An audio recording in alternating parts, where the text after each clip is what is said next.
All right, guys. It is time for the Overwatch Minutes with Gregg Dietz. All right, guys. I was introduced by Anthony. Thank you for that, and a burp by Alex. This past week during the ending of HGQ, the Overwatch League started. If you don't know what the Overwatch League is, I will explain it to you the best way that I can. It's basically the NFL or the MLB or NHL, whatever, a professional sports league. What I didn't know going into it was that each league was going to be recruiting their players from different parts of the world, and it wasn't centrally located. So if the team is from London, doesn't mean that all the players are from London. There's two Los Angeles teams, there's a San Francisco team, there's a New York team. I'm actually trying to bring up the teams right now. There we go. Jeez. You saying that I knew something you didn't know? Well, because I didn't look too deep into the Overwatch League. I didn't really I didn't really do much research on it, so that's why I didn't know. I was concentrating more on the game's updates and stuff like that for the Overwatch Minute. But here's the thing. Because of the way the Overwatch League is built, makes it so cool. Because that means that, like, if a team is dominating or if a team is really good, it's because that team is good. And it has nothing to do with, like, well, they're from North Korea. Or, sorry, South Korea. You're from North Korea! Oh, God, run! I do that backwards all the time. Don't get me wrong, there are a lot of South Korean players in this on every team. I'm not surprised. There are a lot. But I think one team's almost comprised entirely of South Koreans. I believe that would be the Seoul Dynasty. Mm-hmm. They basically just play a competitive match. And they go until one team, like, they'll play 4 competitive matches. One that's a push the cart or push the payload, which is, like, there's no spot to overtake. There's no location to capture. They'll do a hybrid where it's capture then move the payload. They'll do a the zone, like, hold the zone for a while, and then they'll do what's the 4th game type? Oh, drawing a blank. But anyway, it doesn't matter. It's not King of the Hill. I mean, that's kind of the one that I was talking about with the capture. Oh, you mean control points? You're talking. Control points. There's control points. Then there's push the payload. Like, well, because they have 4 different types. They have 4 different game types. There's the one that's just push the payload, which is basically Route 66, El Dorado, Junkertown. Then there's the hybrid, which is like the London map, the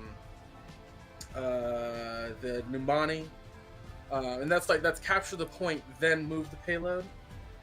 There's the dual capture spots, that is like the Japanese map, which I'm drawing a blank on that name, and I'm trying to think of another map. But then there's the control zone maps, which is Nepal and the Chinese map, which there's, like, basically 3 different maps within the map, you know. Mm-hmm.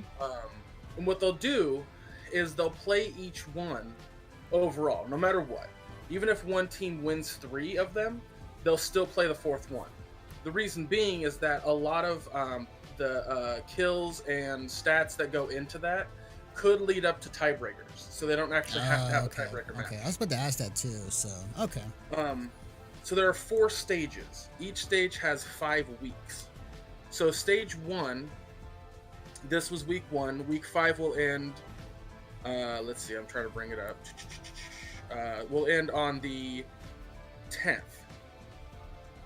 February 10th. My bad. Stage 1 will end on February 10th.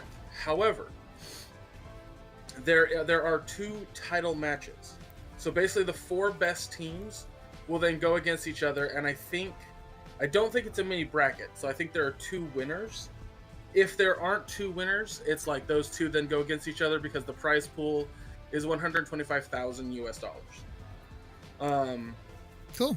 Split Yeah, split amongst like 5 people. That's It's a good payday. yeah, it's a pretty good chunk. So what's rad is that, like I said, there's 4 stages. So it'll go through all 4 stages, and then at the end of everything, at the end of the last stage on, so stage 4 week 5 will end on the 16th, and then they'll have their final matches, and then it'll go into playoffs. And I think playoffs is 8 teams bracket, and since there's 12 teams, 4 teams will automatically be eliminated. And then it'll go into like, playoffs go into the finals and yada yada yada. And I guess there's one more week where they do an All-Star weekend. Cool. And they don't have playoffs, grand finals, or All-Star weekend like highlighted, so I can't click on them and see when the dates are. Mm-hmm. But like, it looks like the Overwatch League season is like 9 months. Is it really? Wow. Yeah, like it's super long. But every single week until fucking June, like Wednesday, Thursday, Friday, and Saturday, you'll be able to watch high-level competitive Overwatch stuff. Every season, it seems like they're going to be able to bring in new players. Players will drop. They'll be able to pick up free agent players, kind of thing. Like, it's designed to be very similar to other sporting leagues. So it's highly fascinating to watch because these teams are well oiled.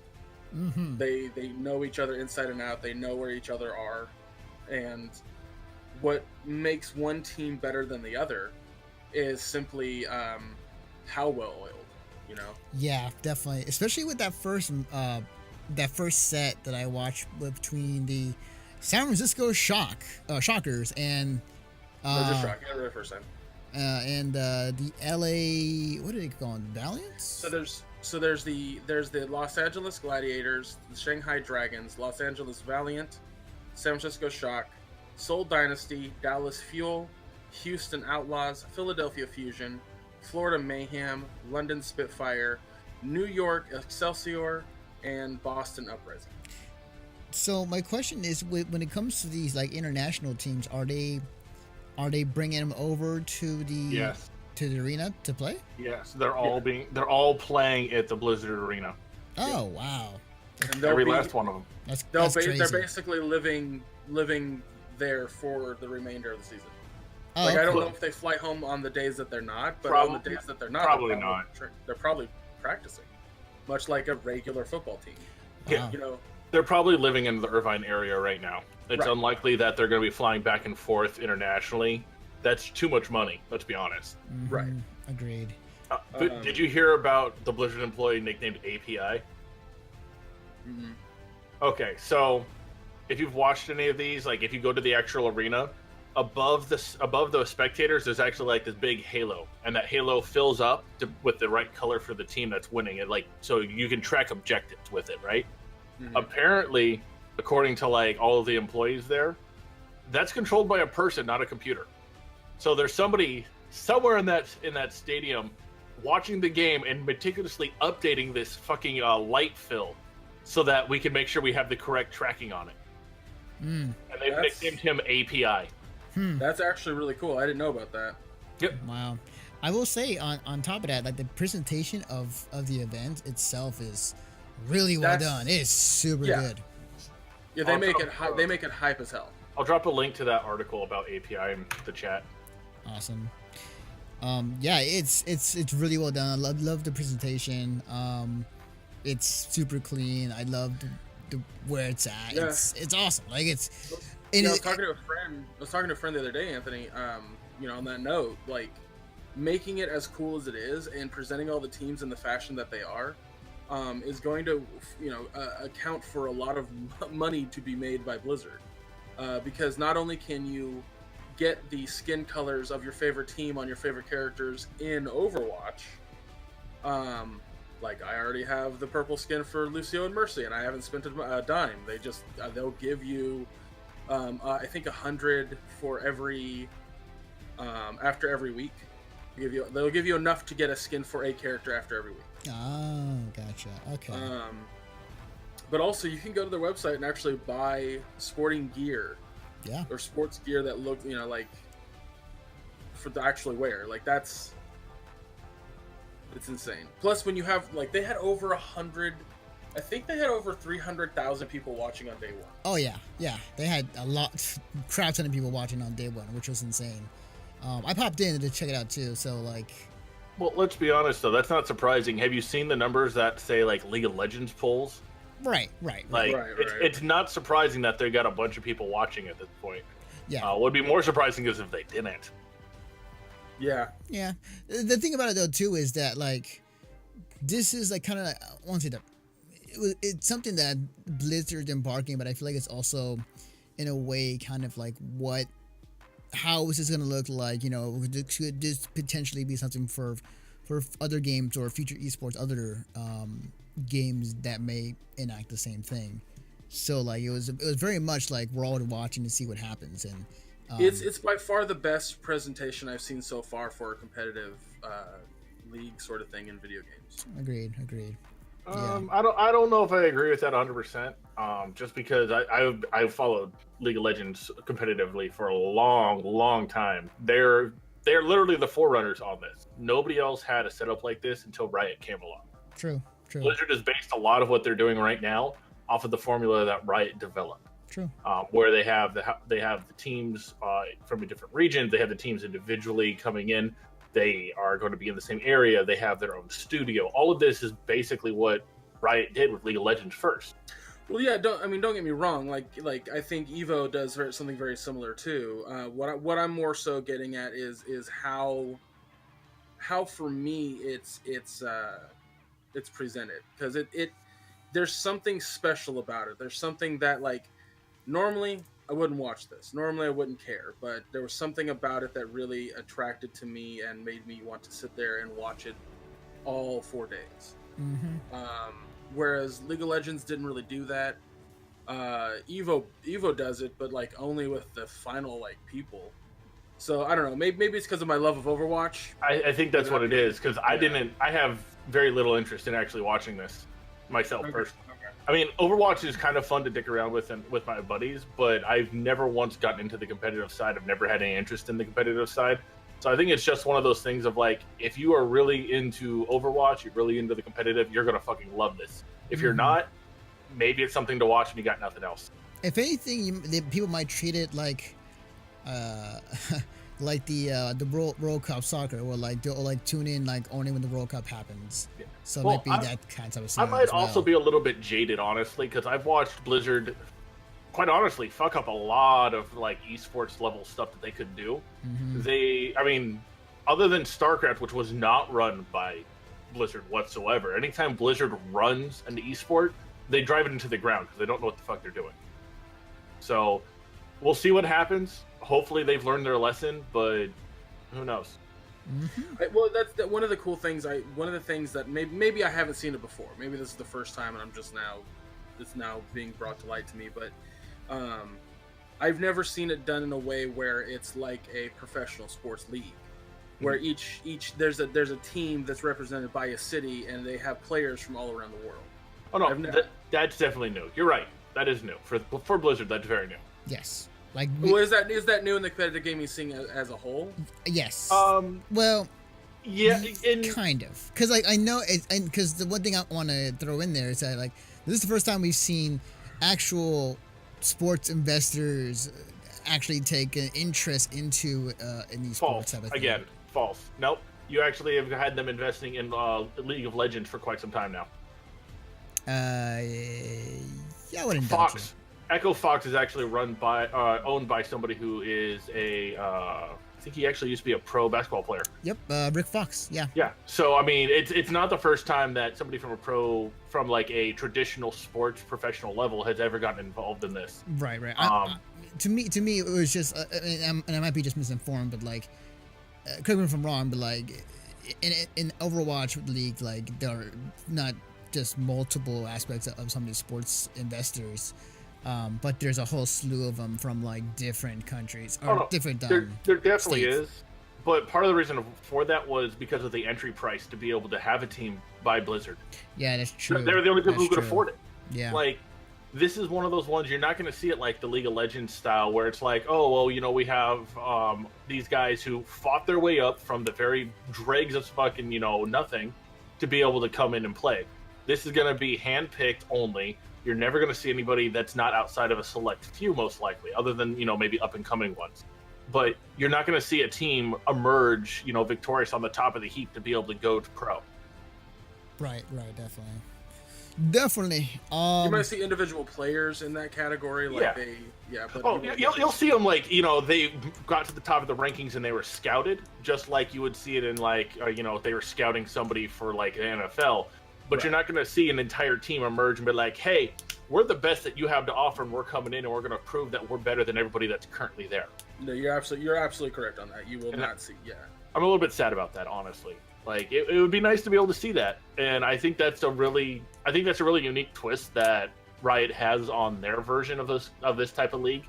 I honestly, though, I think Riot has made some mistakes, and I can get into that some other time. I don't want to bring too much League of Legends into Overwatch, but there's been mistakes made. I think that overall, if Blizzard actually shows the dedication they need to support this esport, it could go a long way. I'm just hoping they actually do it, because they have a long history of not supporting esports the way it needs to be supported to allow them to survive long term.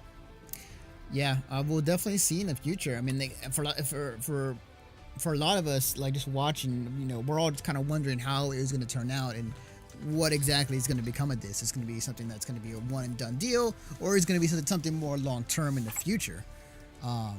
So we'll definitely see how this goes. If they can keep pulling in the viewers that they got over this first week, like, I think they have something. But what'll be really interesting is, after the first, say, like 8 weeks or so, like over the first, like, season for this, what are we going to see the viewer levels at that point? Because right now it's new, and we all know the internet loves something new. Sure, but definitely. What's it going to be at after that? That is the real question, I think.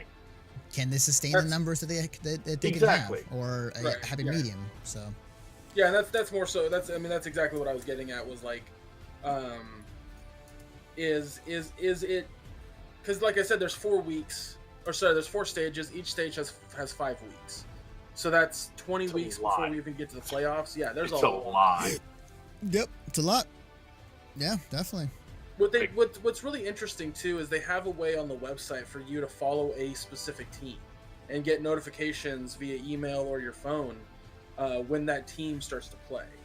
So I think that's an interesting angle, only because that very much seems like they want you to pick a favorite team, much like how you would with any other sporting league. Yeah. And Valera brings up a good point too in chat. He did point out those numbers happen during AGDQ. That's true. Now, to be fair, like he pointed out, there's not a huge overlap in those people, because people who are generally interested in speedrunning are not going to be watching a Team Fortress 2 style game. Not a lot of the time. Maybe sometimes, but not a lot. You did have me who had one on my Xbox and one on my laptop. Yeah, see, you might have, that's kind of, yeah. And it's going to be interesting to see if those numbers go up or if they go down as the weeks progress, based on, you know, big events not going on. And I think that legitimately, as time will go on, the numbers will go down a little bit. But I don't think they'll ever go past 100,000 on any night. Yeah. And like, look at what League of Legends, their numbers for their normal broadcasts have gone down substantially. But you know what does have a big following still? The World Finals. Right. That's what I was. They still post to say that huge numbers on those. Yeah. Yeah. Like I said, I imagine that playoffs will be enormous. Yeah. Like I said, it could be a situation where it's a World Cup situation where, like, nobody really watches the season, but they'll tune in for the World Cup. Mm-hmm. Again, due time, we'll finally see, we'll see how it goes. But it was interesting to watch for me. So I'm personally very, very excited to see where it goes, and I'm very excited to follow it, because A, I love Overwatch, and B, it was something that I hadn't seen before in competitive gaming. So yeah. All right. Well, that has been your Overwatch Minute with Gregg Dietz. All righty then.